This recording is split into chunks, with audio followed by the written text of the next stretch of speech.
Zoom out just a touch from here so that I can show you some things and hopefully some good detail.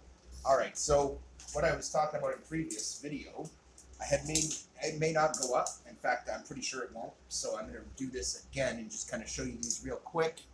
These are the new tips. So what I've done here is this one, I actually inserted a plastic bit. Believe it or not, it was one of the knocks had broken, and the end of it is actually threaded and hollow. So I just let it go in, inserted it, and then threaded into this side of it after I glued it in, knowing that I would just create my own threads. It worked very well. As you can see, I can still kind of turn it in, and it's in there. So I'm not too worried. The insert doesn't actually move. As you can see, if you watch here, when I turn it in, it doesn't really move. It's solid. It's not going anywhere. So that's technically the weakest one. That was the kind of the DIY one, but it did work. And if you didn't have any inserts, you could do that. But in this case, I've actually installed threaded inserts. I've retained these, and I'm using them for knocks because they're really good for a pinch draw. And so what I will say is I've got two different bows I'm going to use. The first one is for these 30-inch arrows because these are the big boys. They are 30-inch. And what I wanted, that's not an exact measurement. I've actually misplaced my measuring tape, believe it or not. I can't quite find the little bugger. So I'm estimating, but at the same time, yeah, they're 30-inch. And I can draw these to full. That was just shy of a full draw. And the reason you heard that is because I hit the picture. Normally at the distance I stand from the wall, I don't have to draw back this far. But to draw these to the full 30 inches, this bow can. It is the longbow. And I did make it to fire longer arrows. I did say that I was making custom arrows for it. What I didn't say was that they were going to be normal arrows. I did say at one point I was making aluminum arrows. So these are two of the arrows I've custom made for this. I wanted a pair in aluminum at 30 inches. I did say I wanted some longer arrows, so I made those. And then we're going to cover the other set that I'm making, which is a set at 26 inch, and therefore a very different bow. Enter my steel bow that I have constructed, and the aluminum 26-inch arrow. There's my nock. That was just standard. All I've done is etch it a little bit. And of course the broadhead you've seen already, so I'll just shoot it. And honestly, this thing's pretty powerful, but not on a regular draw. It only seems to be a good, strong bow if you give it a good war draw. And if you do, and treat this one like a war bow, it comes on really hard and strong. You get really good penetration. These are lovely arrows, guys. I really like aluminum arrows. I also am really liking these metal nocks over the plastic. They just have a lot more grip. And given that these are a much heavier arrow, they add nice weight, and the whole thing is just nicely weighted, has really great penetration. Now at this point I've only made one of these at 26 for this particular bow, but it's generally because I don't shoot it much. You might think, but no, not really. I just started making a set, and I cut this one to length, and I actually was looking forward to doing the blue ones for the other bows, so I did a pair of them, and I thought this 26 is perfect for this. That was the length of the length of arrow I specified for this bow. And honestly, shoots lovely. This is the best arrow that I have for this bow now, by far. It gets better penetration, and it gets really nice arrow speed, because it's exactly the length that I need it to be to get absolute full crank draw on this little war bow, and nothing else. No extra length. And as you can see, if I just aim for a section that doesn't get hit, here's never been hit before, and I still get really good penetration in an area where it's designed to bounce off. Like with other arrows, those don't penetrate. With this thing, they penetrate, and are at risk of punching into the couch. So I mean, you know, and at this point, my target here is thick, guys. I mean, it's nearly a foot thick. It's bordering on 10 inches. It's got to be just over 10. And you can see the kind of penetration I'm getting there. That's no joke. This little thing, I didn't call it a little war bow for nothing. This is a spring steel war bow, but you got to be careful. You don't want to go flinging it all over the place, all willy-nilly, unless you're careful and you know what you're doing, and then you won't hurt nothing. But you generally want to be really careful with any kind of broadhead, guys, and giving a war draw like that to get a really hard, strong draw and push really high feet per second. You really want to have your bow dialed in and your arrow dialed in and know what you're doing long before you try and make anything this lethal. Just because a ricochet with this is lethal, potentially. I mean, it's strong, but at the same time, very satisfying to shoot. Just because it's got that power to it. It takes real effort to shoot this, and it's downright painful. It's actually really hard on my hands here, if you can see it. It's just shredding me here because of this. So what I need to do is smooth this grip a little bit, but I really like that it's there. I just need to take the Dremel and smooth that edge, and it'll be a lot smoother on my hands. Or I could use a glove. But given that I've just set this up, I haven't even fletched them yet. I'm just test shooting the bare shafts to see how they react, and they're epic. Really, really nice. I really like the way that they shoot. They always come on straight from wherever I point them. They always get really good penetration. I can shoot the same arrow from the longbow, and it's not that I can't. It's got good strength at that poundage. It's got good poundage at this draw length. But that's about all it's going to muster at that arrow length. That was a full draw length. And as you can see, I didn't really get much penetration, only a couple of inches. That's as hard as I can draw it and do a war draw. Well, this isn't that kind of bow. This isn't meant to be that bow at all. This is meant to be a longbow. And it has a very different shooting technique. You're meant to shoot it like that. And I'm going to turn the arrow around and show you for a second why this is so different. Okay, so when you look, here, hold on. Just push it back a little. I know it's nasty, you got to see my ugly mug, but this will show you the difference between the draws, because for a standard draw, you just do this. That's about it.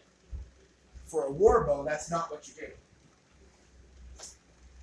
So this time I'm going to do a war bow draw with a war bow, not a longbow draw with a short arrow.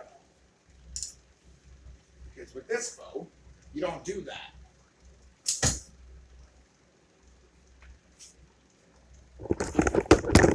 And as you can see, for the length of arrow we have, we get some good penetration. Now, it's a very different shot, sorry for the mess, than what you were seeing before, okay? A very, very different shot, you guys. Because in the end, that war bow shot, I'll put it to you this way. I'm just going to do a standard draw, and that's what it looks like. But that is a short draw. This bow only draws to 26.5 max.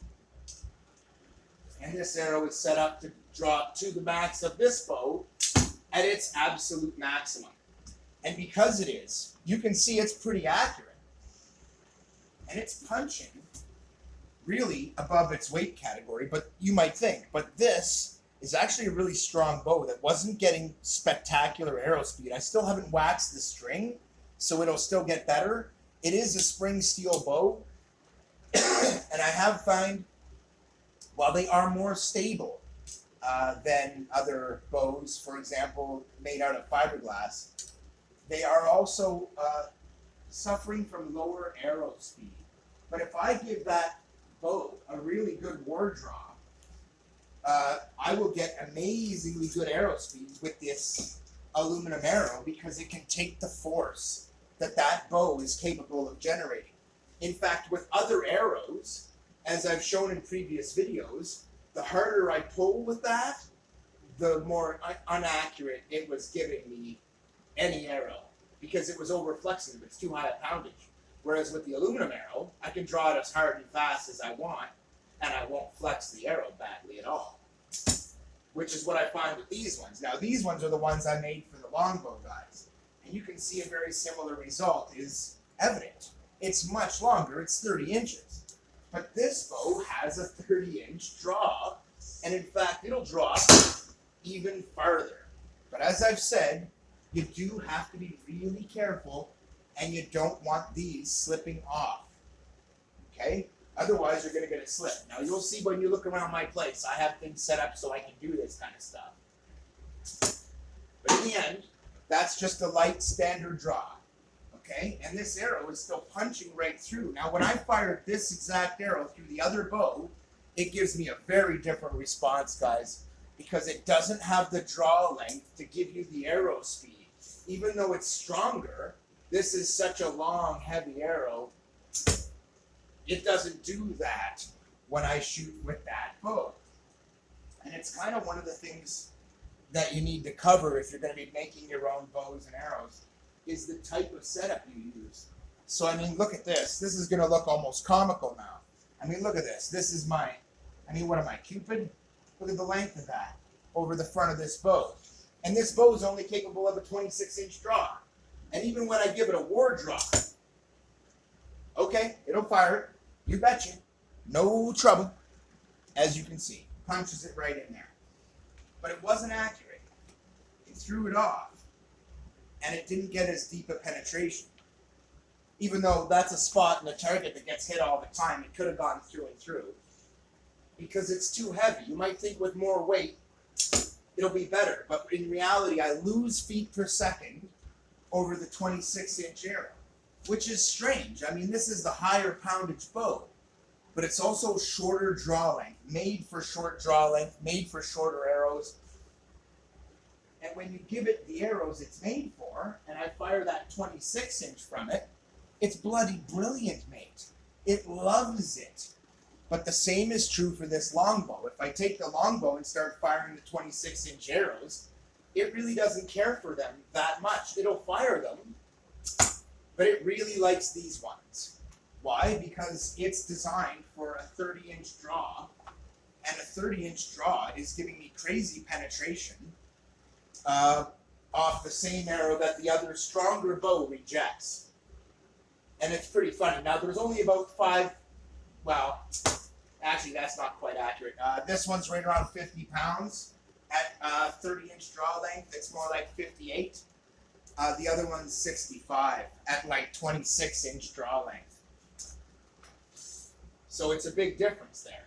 Those are similar poundages, but this bow gets its best poundage towards the back end, of course. And as a result here, I mean, they'll punch through. I'm in fact going to stop shooting this because it's punching through and into the couch, which I didn't actually intend, but I do see that quite a few of these are punching through nowadays. So what I'm going to do is I'm going to switch this around so that the thickest end is up top, and I'm shooting there, and you'll see the difference right away. It shouldn't really go through, but I am experimenting with broadheads here, guys. And check out the depth of penetration here, guys. I mean, I'm just shy of going through and through here, guys. And look, and that's through really dense material. That's a solid 7 inches of penetration. Now, 6.5, 7 inches, the problem is, that's a lot. I mean, that's danger zone kind of penetration. And this combination is not only huntable, but it's absolutely lethal. I mean, I could bust a deer through a car door with a setup like this. And that's kind of why I wanted to cover it. So, aluminum arrows are great, and I love them. But with aluminum arrows, you really have to know your lengths, because very, very quickly, you get into a situation with aluminum arrows where you have made the arrow too long, and it is too heavy for the bow. And it'll happen on very long bows, very short bows. It won't matter whether it's a long bow or a short bow with a long draw or a short draw. In the end, these are the two bows I was shooting. And I'm just going to throw them up side by side here. And you can see the difference in length, because these bows are substantially different. Also in brace height. And this one draws out a lot longer and has a much longer draw length, obviously. Also, this is made of stiffer material. This is spring steel, and it's not soft stuff. I've also braced it and reinforced it in such a way that it strengthens it further. Whereas this one is the same kind of fiberglass rods that you've seen in a lot of the bows here. And it works very well. This one's been great. I love shooting this bow. It's actually quickly become my favorite one just to shoot generally.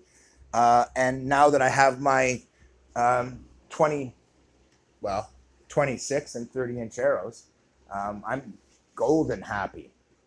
Because at 30 inches, guys, 30 inches is enough to produce the maximum power that that bow is capable of.